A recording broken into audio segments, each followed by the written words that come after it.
Hi കൂട്ടുകാരെ, പുതിയൊരു വീഡിയോയിലേക്ക് എല്ലാവർക്കും സ്വാഗതം. അങ്ങനെ മഞ്ജു ഇങ്ങനെ പറയാണ്, എന്തായാലും എൻ്റെ അച്ഛൻ്റെ നിരപരാധിത്വം തെളിയിക്കേണ്ടത് എൻ്റെയും കൂടി ആവശ്യമാണ്. അപ്പോൾ ഗിരി പറയാണ്, ഇനി വീണ്ടും പ്രശ്നങ്ങളിൽ ചെന്ന് ചാടാനാണ് ഈ ഒരു തെളിയിക്കാൻ ഒരുങ്ങുന്നത് അല്ല ഗിരിയേട്ടാ. കാരണം ഞാനിപ്പോൾ ഇങ്ങനെ ഇവിടെ നിൽക്കുന്നത് അമ്മയുടെ ഒക്കെ മനസ്സിലൊരു സംശയമുണ്ട്. എൻ്റെ അച്ഛനാണ് ഈ പറയുന്ന ഗിരിയേട്ടൻ്റെ അച്ഛനെ കൊന്നിരിക്കുന്നതെന്ന സംശയം. അത് തീർക്കേണ്ട എൻ്റെയും കൂടി കടമയല്ലേ എന്നൊക്കെ ഇങ്ങനെ പറയുമ്പോൾ ആരാണ് ആ ആളെന്ന് ഗിരി ചോദിക്കുന്നുണ്ട് കേട്ടോ. ഇതേ സമയം മഞ്ജു ആണെങ്കിൽ മനസ്സിൽ കരുതേണ്ട, വേണ്ട അവളാണെന്ന് പറഞ്ഞു കഴിഞ്ഞാൽ തീർച്ചയായും സ്വപ്നയുടെ പ്രശ്നത്തിൽ അനിത ഇടപെട്ടത് കൊണ്ട് തന്നെ അവളെ എന്തായാലും ഇങ്ങോട്ടേക്ക് കയറ്റാൻ സമ്മതിക്കില്ല. അതുകൊണ്ട് ഇത് മറച്ചു വെക്കണം എന്നുള്ള തീരുമാനം എടുക്കണം കേട്ടോ. പിന്നീട് പിറ്റേ ദിവസം രാവിലെ ആയി, ഇങ്ങനെ മഞ്ജു എണീറ്റിരിക്കുകയാണ്. അപ്പോൾ അങ്ങോട്ടേക്ക് ഗിരിയും മഹിമയും വരികയാണ്. ആരാണ് ആ ആൾ, നീ ഒന്ന് പറ അത് പിന്നെ എന്ന് പറഞ്ഞിട്ട് പറയാൻ ഒരുങ്ങുമ്പോഴാണ് കേട്ടോ അങ്ങോട്ടേക്ക് അനിത കയറി വരുന്നത്. അനിതയെ കണ്ടവിടെ തന്നെ ഈ ആളാണ്, ഇവളാണോ, ഇവൾ എന്തിനാ അങ്ങോട്ടേക്ക് കയറ്റിയതെന്ന് പറയട്ടോ. അങ്ങനെ ആർക്കും തന്നെ ഇവളെ കാണുമ്പോൾ ഇഷ്ടപ്പെടത്തില്ല. അപ്പോഴേക്കും സ്വപ്നയും മഹിമയും അതുപോലെ ഭാനുമ്മയൊക്കെ പുറത്തോട്ട് ഇറങ്ങി വരേണ്ട. അപ്പോൾ ഉടൻ തന്നെ ഇവളെ വിശ്വസിക്കാൻ പറ്റില്ലല്ലോ എന്ന ഭാവത്തിൽ നിൽക്കണം. അപ്പോഴേക്കും ഭാനുമ്മ അനിതയെ കണ്ടോടെ തന്നെ, നീ എന്തിനാണ് ഇങ്ങോട്ടേക്ക് വന്നത്, നിന്നെ ഞങ്ങൾക്ക് കാണാൻ തന്നെ ദേഷ്യമാണ്, ഇങ്ങോട്ടേക്ക് വന്നത് എന്തിനാന്ന് പറയട്ടെ. സ്വപ്നയും ഭാനുമ്മയൊക്കെ ഇങ്ങനെ ചൂടാകുമ്പോൾ ഉടനെ തന്നെ അനിത പറയാണ്, അതെ വിളിച്ച് വരുത്തിയിട്ട് ആട്ടി ഓടിക്കുന്ന നിങ്ങളുടെ ഈ സ്വഭാവം ഉണ്ടല്ലോ, അത് നിർത്തിയേക്ക്. എന്നെ ഇങ്ങോട്ടേക്ക് ക്ഷണം കിട്ടിയിട്ടാണ് ഞാൻ വന്നത്. ആര് ക്ഷണിച്ചു? ഇതായി നിൽക്കുന്ന മഞ്ജു ക്ഷണിച്ചിട്ടാണ് ഞാൻ വന്നതെന്ന് പറയട്ടെ. അപ്പോഴേക്കും മഞ്ജു പറയാണ്, ഞാൻ ക്ഷണിച്ചത് തന്നെയാണ്. കാരണം എനിക്ക് എൻ്റെ അച്ഛൻ്റെ നിരപരാധിത്വം തെളിയിക്കണമെന്ന് എനിക്ക് ഒരു ഇതുണ്ട്. അന്ന് ആ പോലീസ് സ്റ്റേഷനിൽ ഇങ്ങനെ ഒരു സംഭവം ഉണ്ടായപ്പോൾ ഇവളുടെ അച്ഛനാണ് ഉണ്ടായിരുന്നത് എന്നുള്ള സത്യം പറയട്ടെ. അപ്പോൾ ഉടൻ തന്നെ ഗിരി പറയുന്നുണ്ട്, ഇവളുടെ വാക്കുകൾ വിശ്വസിക്കാൻ പറ്റില്ല, ഇവൾ പുറത്തോട്ട് ഇറങ്ങിക്കോട്ടെ. അപ്പോൾ ഉടൻ തന്നെ മേഡം എന്നോട് പറഞ്ഞില്ലേ പോലീസ് സ്റ്റേഷനിൽ വെച്ചിട്ട് അച്ഛൻ ഒരു തെറ്റും ചെയ്തിട്ടില്ലെന്ന്, അതൊന്നും ഇവിടെ പറയുമോ എന്ന് പറയുമ്പോൾ മനോദ്യമ്മ പറയണേ, നീ ഒന്നും പറയേണ്ട, മര്യാദക്ക് പോയിക്കോ, നീ ഇവിടെ നിൽക്കാതെ മര്യാദക്ക് ഇറങ്ങിപ്പോ എന്ന് പറയുമ്പോൾ, ഞാൻ നിങ്ങളുടെ ചായയോ കാപ്പിയോ കുടിക്കാനൊന്നും വന്നതല്ല, അറ്റ്ലീസ്റ്റ് നിങ്ങൾക്ക് ഒരു ചായ തരേണ്ട മര്യാദ നിങ്ങളിലുണ്ട്, പക്ഷെ അത് നിങ്ങൾ കാണിച്ചില്ല. എന്തായാലും ഞാൻ ഇനിയിപ്പോൾ കൂടുതലായി ഒന്നും പറയുന്നില്ല. അപ്പോൾ എനിക്ക് നിങ്ങളോട് പറയാനുള്ളതെന്ന് വെച്ചാൽ ഒരു കാര്യം ഞാൻ പറഞ്ഞേക്കാം. ഇവിടെ അന്ന് ആ പോലീസ് സ്റ്റേഷനിൽ നിങ്ങളുടെ ഭർത്താവിൻ്റെ കൂടെ എൻ്റെ അച്ഛനും അന്ന് അവിടെ ഉണ്ടായിരുന്നു എന്ന് പറയട്ടോ. പിന്നെ നിങ്ങളെല്ലാവരും വിചാരിക്കുന്നത് പോലെ ശങ്കരൻ ആത്മഹത്യ ചെയ്തതെന്നല്ല, ശങ്കരനെ കൊന്നതാണെന്ന് പറയട്ടോ. ഇത് കേൾക്കുന്ന ഭാനുമതിയും സ്വപ്നയും ഇങ്ങനെ ഞെട്ടിപ്പോവാണ്. ഇതേ സമയം ഗിരിയാണെങ്കിൽ ഒരു കാര്യം ഇങ്ങനെ ഓർക്കുന്നുണ്ട്. അന്ന് തൻ്റെ അച്ഛനെ ഡെഡ് ബോഡി കൊണ്ടുവരുന്ന സമയത്ത് ഈ അനിതയുടെ അച്ഛനെ കല്ലെടുത്തെറിഞ്ഞ ആ ഒരു സീനിട്ട് അതൊന്നും മഞ്ജുവിനെ അറിയില്ലല്ലോ. അതുകൊണ്ട് തന്നെ ഗിരി ആ പകയിൽ നിൽക്കുകയാണ്. അപ്പോൾ അനിതക്ക് ആ പകയുമുണ്ട്, മഞ്ജുവിനോടും അതുപോലെ തന്നെ ഗിരിയോടും ആ പകയുണ്ട്.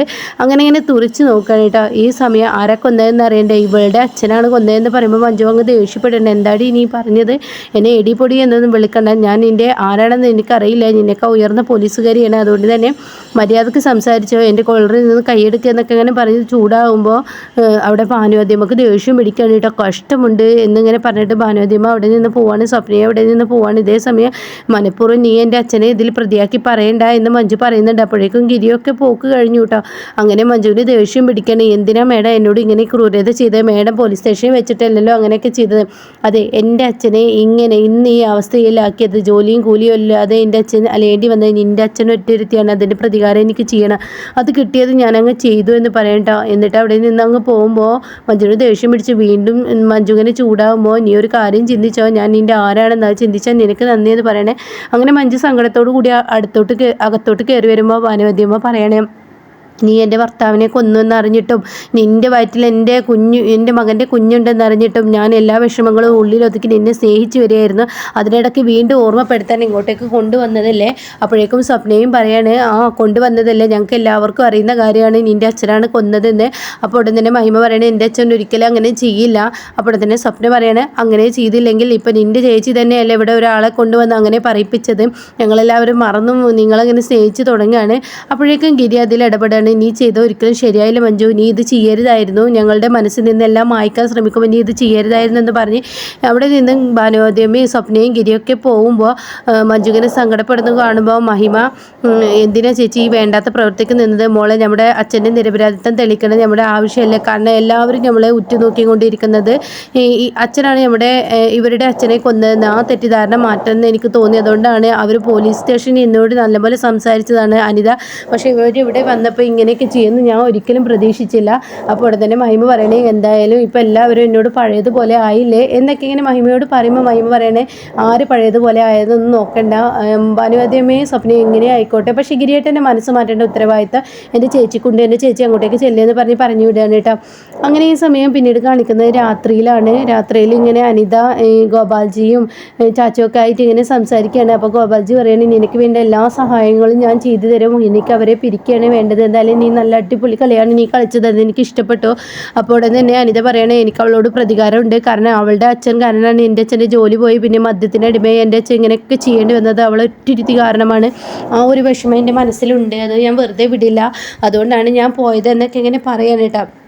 അപ്പോൾ ഈ കഥകളൊക്കെ കേൾക്കുമ്പോൾ ചാച്ചുവിന് ഇങ്ങനെ മനസ്സിനൊരു ഭയപ്പാടുണ്ട്. പക്ഷേ ഗോപാൽജി ആണെങ്കിൽ വളരെ സന്തോഷത്തോടു കൂടി നിൽക്കുകയാണ്. പിന്നീടാണെങ്കിൽ അങ്ങോട്ടൊക്കെ ശാലിനി കയറി വരികയാണ്. അപ്പോൾ ശാലിനി ചോദിക്കുകയാണ് സത്യത്തിൽ ഈ പറയുന്ന ശങ്കരൻ മരിച്ചതാണോ അതാരെങ്കിലും കൊന്നതാണോ?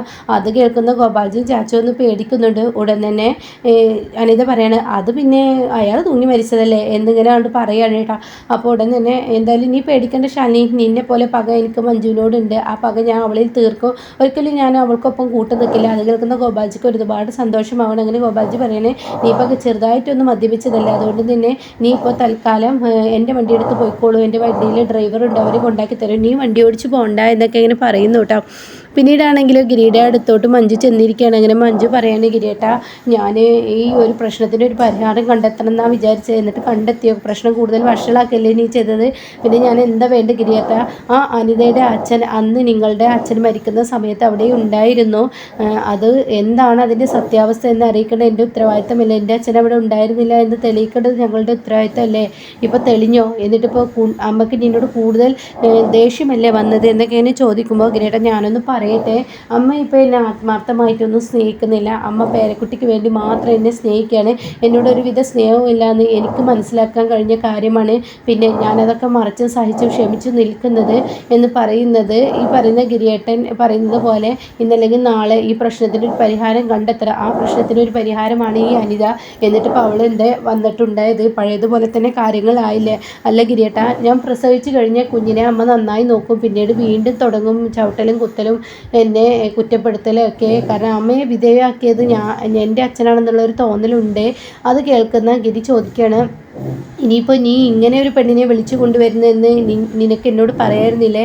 അത് ഞാൻ മനഃപൂർവ്വം പറയാതിരുന്നതാണ് ഗിരിയേട്ട, കാരണം ഇങ്ങനെ ഒരാളെ കൊണ്ടുവന്നാൽ ഒരിക്കലും അത് നടക്കില്ലെന്ന് ഗിരിയേട്ടൻ വേണ്ടെന്ന് പറയും. ഇപ്പോൾ എന്നിട്ട് ഞാൻ പറഞ്ഞത് തന്നെയല്ലേ സംഭവിച്ചത്, എൻ്റെ മനസ്സിനെ പറയിപ്പിച്ച ആ സത്യം തന്നെയല്ലേ ഇവിടെ ഉണ്ടായത്, ഇപ്പം എന്താ അതിൽ തെറ്റുണ്ടോ എന്നൊക്കെ ഇങ്ങനെ ചോദിക്കുമ്പോൾ ഉടൻ തന്നെ മഞ്ജു വളരെ സങ്കടപ്പെടേണ്ട. അപ്പോൾ മഞ്ജുവിന് വിഷമമാവാണ്, കാരണം തൻ്റെ നിരപരാധിത്വം തെളിയിക്കാൻ വേണ്ടിയാണ് താനിത് ചെയ്തത്. പക്ഷേ ഗിരി പോലും തന്നെ തള്ളിപ്പറയുന്ന ആ അവസ്ഥയിലെത്തുമ്പോൾ മഞ്ജു പെട്ടെന്ന് അങ്ങ് ഒമിറ്റ് ചെയ്യാണ് കേട്ടോ. അതോടുകൂടി കുഞ്ഞിനെ ആ ഒരു പേടി ഗിരിക്കുള്ളിൽ വരണം. അങ്ങനെ മഞ്ജു ബാത്റൂമിലോട്ട് ഓടുമ്പോൾ ഗിരിക്ക് പേടിയാവണം. അങ്ങനെ ഗിരി പറയണ കാര്യമില്ലാത്ത കാര്യങ്ങൾ ആലോചിച്ച് നീ ടെൻഷൻ ആവണ്ട, എന്തായാലും അതൊക്കെ നമുക്ക് തെളിയിക്കാം, ഈ കാര്യമില്ലാത്ത കാര്യങ്ങൾ ടെൻഷൻ ആവാതെ ഇനിയിപ്പോൾ എന്തായാലും ഇവിടെ സമാധാനത്തോടു കൂടി ഇരിക്കുക, നിനക്കുള്ള ഭക്ഷണമൊക്കെ ഞാൻ ഇങ്ങോട്ടേക്ക് കൊണ്ടുവരാം, എൻ്റെ മുകളിൽ ടെൻഷൻ ആവല്ലേ എന്നൊക്കെ ഇങ്ങനെ പറഞ്ഞിട്ട് പോകുമ്പോൾ ഗിരി അങ്ങ് തന്നെ ആശ്വസിക്കുന്നത് കണ്ടിട്ട് തൻ്റെ കുഞ്ഞിനെ ഇങ്ങനെ നോക്കണേടാ, തൻ്റെ കുഞ്ഞ് കാരണം ഗിരി വീണ്ടും തന്നോട് പിണങ്ങാതെ അവിടെ നിന്ന് രക്ഷപ്പെട്ടല്ലോ എന്ന ഭാവത്തിൽ ഇങ്ങനെ മഞ്ജു നിൽക്കുകയാണ് കേട്ടോ.